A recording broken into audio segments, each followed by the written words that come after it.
Good morning, students. Today I am going to start a new chapter, ecosystem. In ecosystem, we'll study about our environment, ecosystem, interactive components of an ecosystem, categories of biotic components, food chains and food web, interdependence between organisms, plants and animals are interdependent, balance in nature, and forest ecosystem. So, let's start. Let's study the different factors that make Earth a unique planet. As Earth is the only planet known to support life, it is the third planet in the solar system.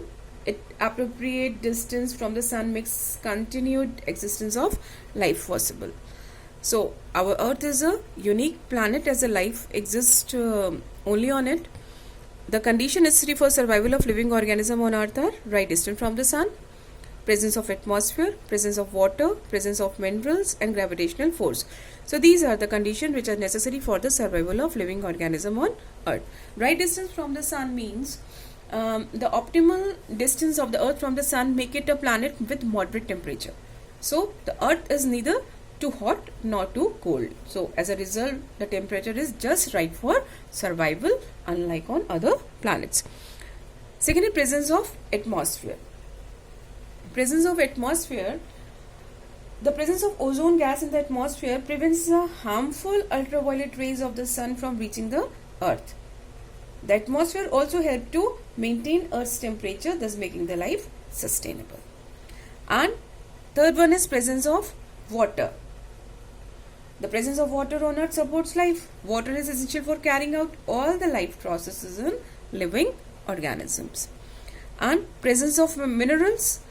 The presence of various minerals and nutrients in the soil ensures growth of the plant. And the last one is gravitational force. Gravitational force, without gravitational force, the atmosphere and water would have escaped into the outer space, because the optimal mass of the earth lead to an optimal gravitational force that is just right to hold everything, including the atmosphere in it. So without sufficient gravitational force, atmosphere and water would have escaped into the outer space.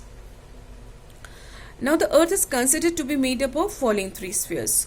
First is lithosphere, hydrosphere and atmosphere. Lithosphere, litho means stone. Litho means stone, and it is the outer solid layer covered by the rocks and soil. It contains important minerals which provide essential nutrients for the growth of the living organisms. Means it is the outer rocky layer of the earth. It makes up like mountain, ocean floors and the rest of the earth's solid landscapes, and this layer is very important for the growth of plant as it contains minerals. Second one is hydrosphere. Hydro means water. It is the part of the earth that contains water for sustaining life. About 70% of the earth is water, most of which is present in seas and ocean. Only a small portion of water is fresh, which is available in rivers, lakes and groundwater. Hydro means water.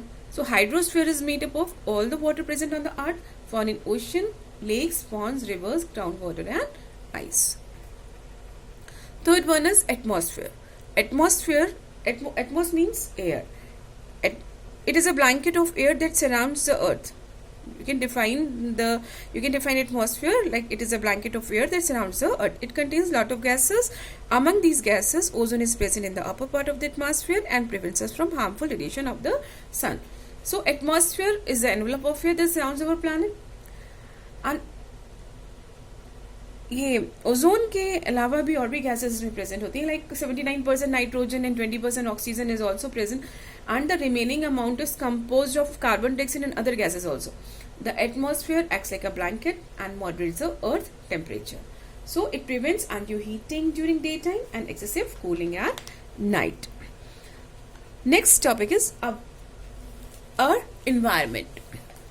The term environment is derived from a French word environment, means encircle or surrounds.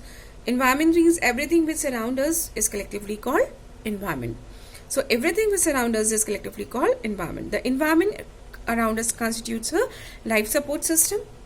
Like even the physical or biological surrounding constitutes our environment. Physical में क्या क्या आता है आपका? Land, water, air, light and temperature These comes under the physical components and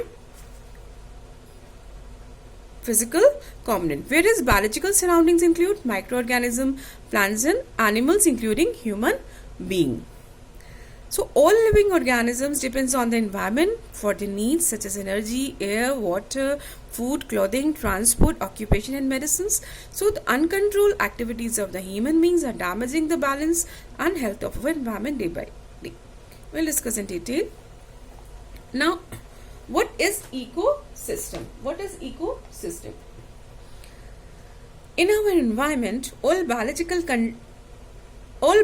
surroundings and physical surroundings interact with each other to maintain the balance in nature and forms a system called ecosystem. Means all the physical and biological surroundings when interact each other, it helps to maintain the balance in nature and to form a system called as a ecosystem. So can be defined as an ecosystem is defined as a structural and functional unit of the biosphere in which plants, animals and some physical components interact with each other and maintain a balance in nature. It is self-sustaining system capable of interdependent existence. Now come to the types of ecosystem. Ecosystem based on the nature, duration and size, ecosystems are mainly of two types: natural ecosystem and artificial ecosystem. Natural ecosystem means an ecosystem which operates under natural conditions without the interaction of human beings is called natural ecosystem. Okay. जो naturally controlled होता है, that is called as natural ecosystem. So there are two types of natural ecosystem: terrestrial and aquatic. Grassland, desert and forest are example of terrestrial ecosystem. Grassland, deserts and forests are example of terrestrial ecosystem. Terrestrial means land, aquatic means water.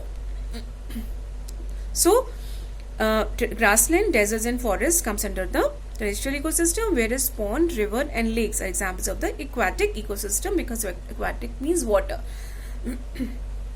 So a pond is a good example of natural ecosystem.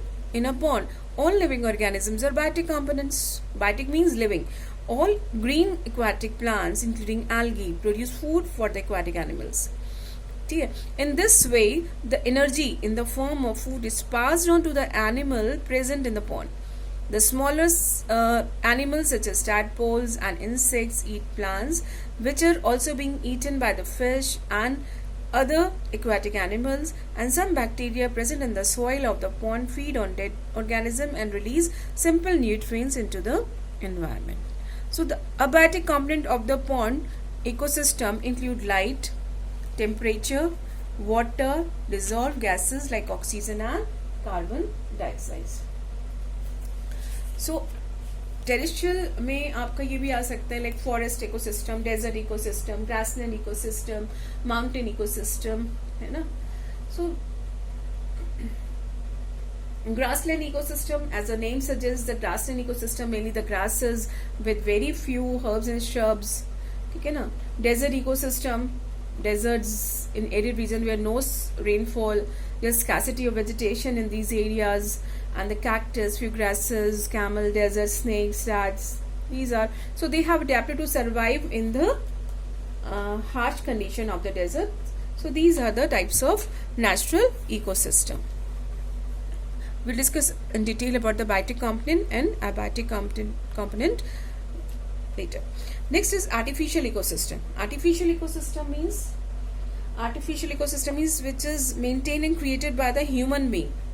So an ecosystem maintained and created by the human being is called artificial ecosystem. Example is fish aquarium. So this is all for today. Thank you.